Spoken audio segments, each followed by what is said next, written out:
All right, Shalom. I'd like to start off by giving all praises, as always, to Yahweh Ba'ashim Yahweh Shai, Ba'ashim Ruchak Wadash.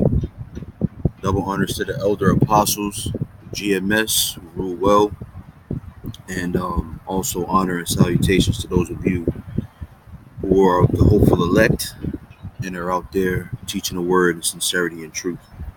All right.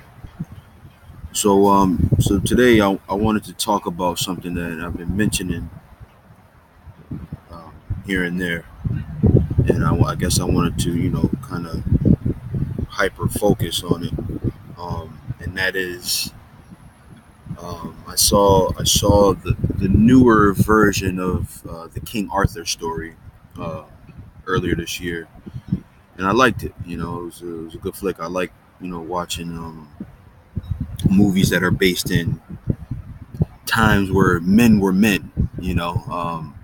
Cowboy flicks and things like this, King Arthur.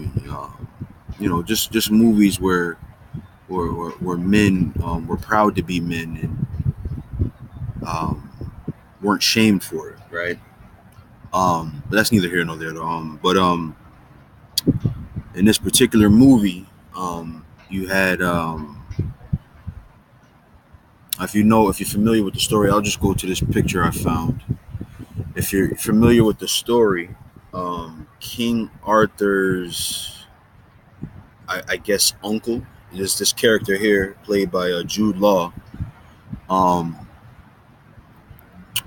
killed his brother, right, which is King Arthur's father, and did everything in his power to take the throne from his brother. He was jealous of his brother. He wanted his power, he wanted his glory, and due to that, he killed him.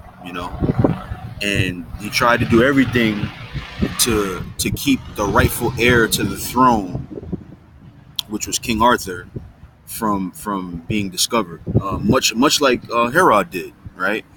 When you go into the scriptures, matter of fact, let me do that. Um, got time today, so I'm gonna go ahead and allow the Spirit to guide me through this. I'll go. What is it? Matthew.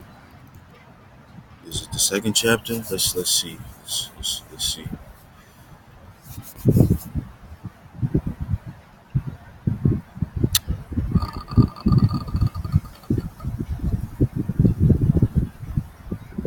Okay, let's start. Let's also Matthew's 2:1, right? It says this. It says, "Now when Yahushua was born in Bethlehem of Judea in the days of Herod the king, behold, there came wise men from the east to Jerusalem."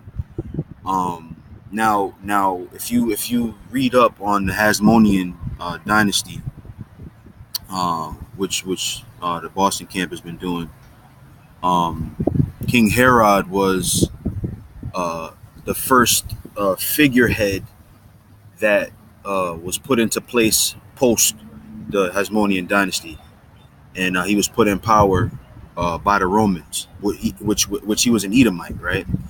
So that throne didn't really belong to him. Everybody knew, right, due to prophecy, that the throne belonged to the root of Jesse and whoever that might have been. They knew what the prophecy said, that they would come one who was rightful heir to the throne, who would deliver Israel, and Herod knew that as well, right?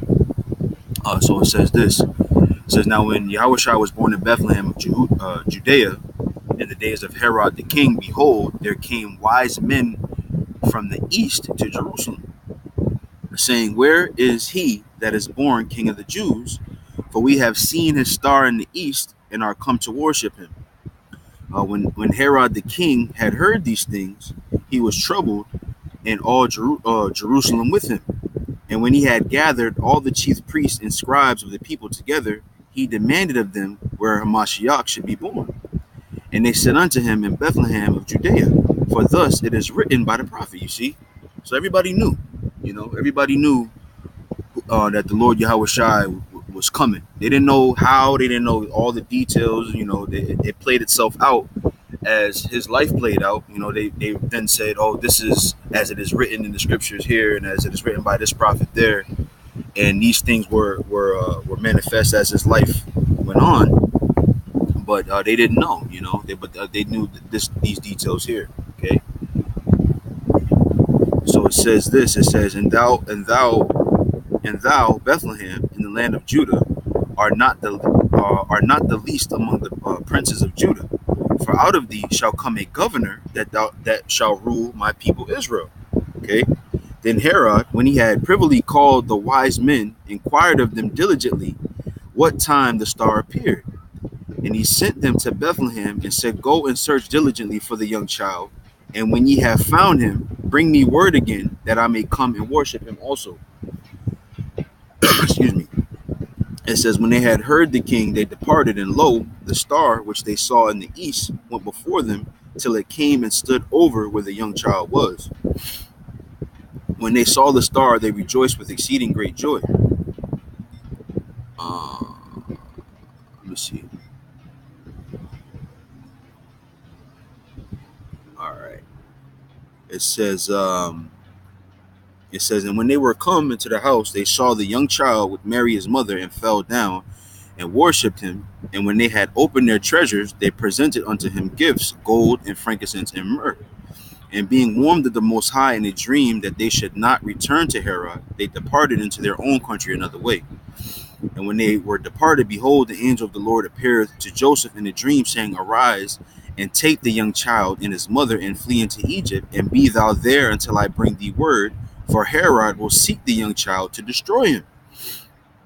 When he arose, he took the young child and his mother by night, and departed into Egypt, and was there until the death of Herod, that it might be fulfilled which was spoken of the Lord by the prophet, saying, Out of Egypt have I called my son.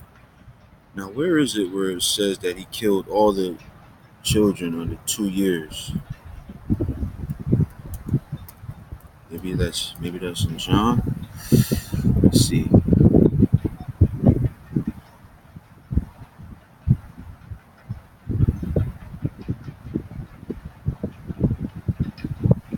Okay.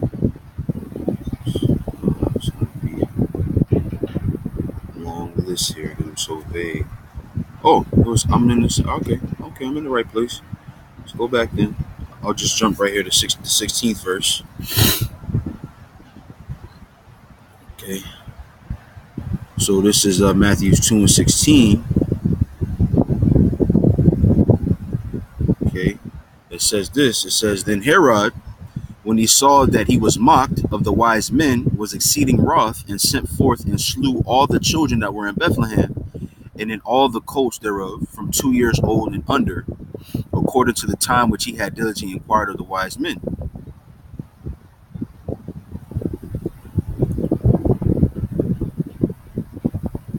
Okay.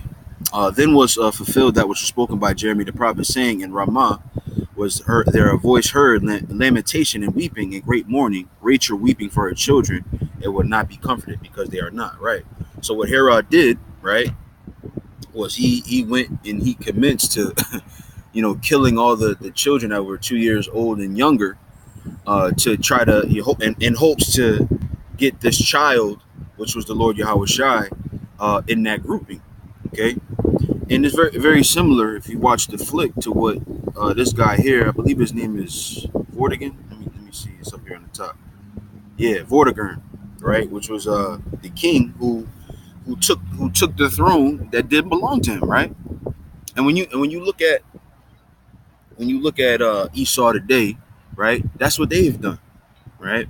When you look at the Rockefellers, when you look at the Warburgs, DuPonts, the Gettys, when you look at the Rothschilds, of course, right? When you look at all these elite banking families that have taken it upon themselves to be in control of the world, to rule the world, when you see them, right? They're on the throne of the earth, if you will, right? And it's not rightfully theirs. It doesn't belong to them. And what have they done? They've done everything in their power, right? Let's go to Psalms, right? Because they've done everything in their power to make sure that the rightful heir to the throne doesn't receive that throne, man. So let's go to Psalms 83. I know I always go to this, but it makes the point. All right, so I'm gonna start at the third verse, Psalms 83:3. It says, they have taken crafty counsel against thy people and consulted against thy hidden ones. They have said, come and let us cut them off from being a nation, that the name of Israel may be no more in remembrance. You see? So you got all this council, right? And it's gonna name the different nations that were involved in this council, but you got all these different people put together, right? And what they did was they thought of many different ways to figure out how we can keep the nation of Israel from gaining power again, right? Okay, so this is the let me see. They have said, "Come, let us cut them off from being a nation, that the name of Israel may be no more in remembrance. For they have consulted together with one consent; they are confederate against thee." The tabernacles of Edom, you see, that's the head nation, right? Ishmael, Moab, the Hagarenes, Amalek, Ammon, Gabal, Philistines, right? All these different nations together have joined in confederacy in the taking down of the nation of Israel, and Edom is at the helm of that. And when you think about these different families that I mentioned, the Rockefellers, the Warburgs, the DuPonts, all these different families, these elite banking families, as we call them, right? When you think of them, what are they? They're all Edomites, right? So what they've done is all throughout the world, all throughout the history of their rulership, what they've done is made sure that our people, through all the different institutions, if you will, have made sure that we are far away from our nation of Israel. Okay, so you got music, right, that they've taken control of to make sure that the vibration of music is on the left hand. You think of television, all forms of entertainment, but I wanted to be more specific. Television, I said music, talk radio, the school system, the medicine or the I don't want to say medicine system, but the medical industry, right? All these different institutions have been created to make sure that we are falling away from our true identity, our true nationality, which is in our true culture, which is the nation of Israel, underneath the power of Yahweh Ba'Shem Yahushai. Okay, so what I wanted to point out in this picture, you'll see a quote at the top of it, right? And I like this movie. I recommend it. I don't know, what brothers is into, but I like the movie, so I recommend it. But there's a scene in the movie, right, where this guy Vortigern, he what he does is he sacrifices his at the time his wife, who he loved, to gain the power over his brother, right? And what it did was it gave him these demon powers that made him super strong, and he ended up killing his brother, right? And what happened was he wanted to take Excalibur, if you know the story, the Excalibur sword, which gave his brother the power. He wanted to take it from him, but what the brother did was he cast it up into the sky and let it fall down into his back. Then he turns to stone, right? And then the man who can pull the sword from the stone, of course, is King Arthur. If you're familiar with the story, right? So where the stone was, right? There was some waters that raised over the stone, okay, and covered the stone so that no one can see it. But then there came a time where all the water subsided and the stone exposed itself. So Vortigern goes to the demons who he sacrificed his wife to and asked them. He said to them, he said, why is this? Why does now the water subside? Why, what's going on? I've sacrificed unto you. I've done all that I was supposed to do. And the demon says to him this quote here at the top. Okay, it says, as your power increases, so too do the forces that will oppose you. So and it's the same thing with Esau, man. As his power has increased, right, so too has the power that the Heavenly Father has bestowed on the children of Israel, right? And it started, we can say, let me see, let's go to Obadiah. Let's go to Obadiah, right?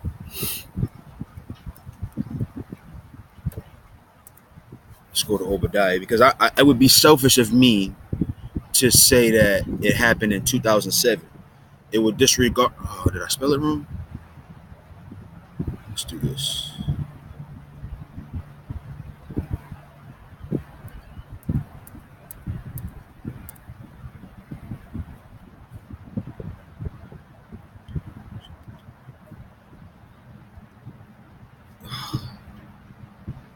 Let me do it like this.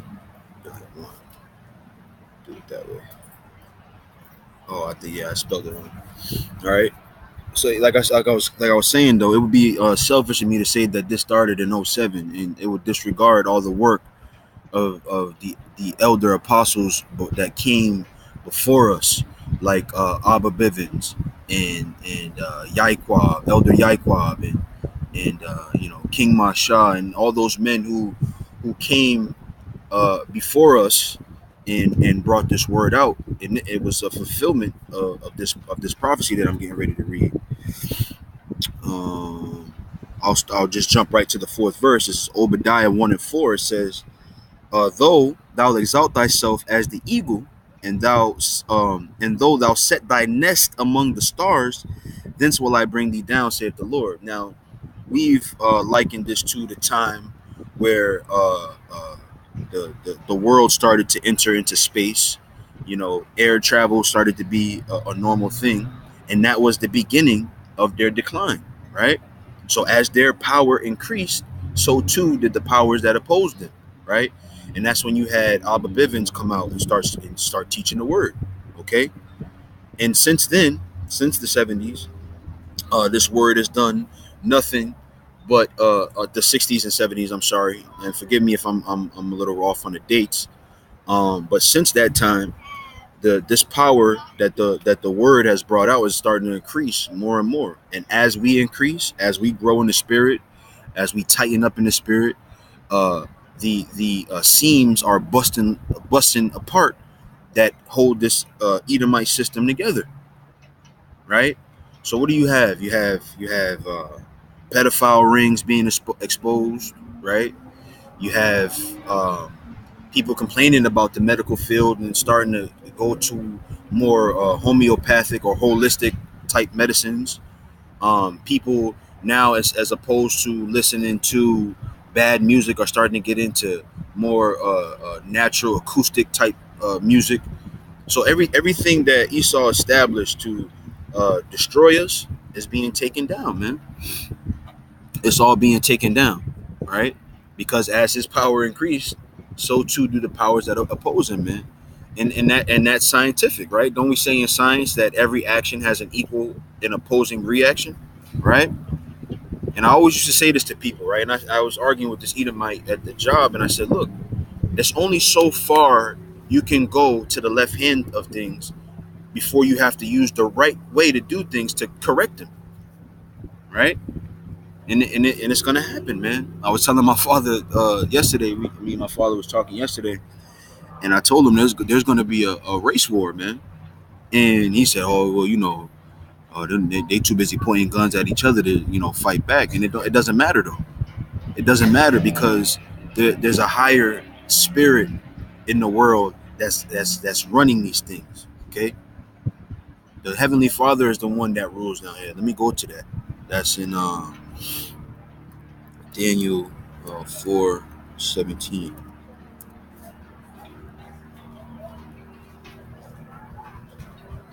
It's Daniel 4:17. Okay. It says, this matter is by the decree of the watchers and the demand by the word of the holy ones, to the intent that the living may know that the Most High ruleth in the kingdom of men, and giveth it to whomsoever he will, and setteth up over it the basest of men. You see? So the Lord is ruling down here. Okay. And in this case, all of these things that are happening are all you have to look at it as a man moving chess pieces across the board. That's how you have to look at this, and that's what's going on. And all of these things are coming to pass for a reason, for us to be able to have the kingdom of heaven. Okay, that's why all of these things are being done. Esau is being brought down, and we're being increased because the Heavenly Father is showing Himself on the earth today, right?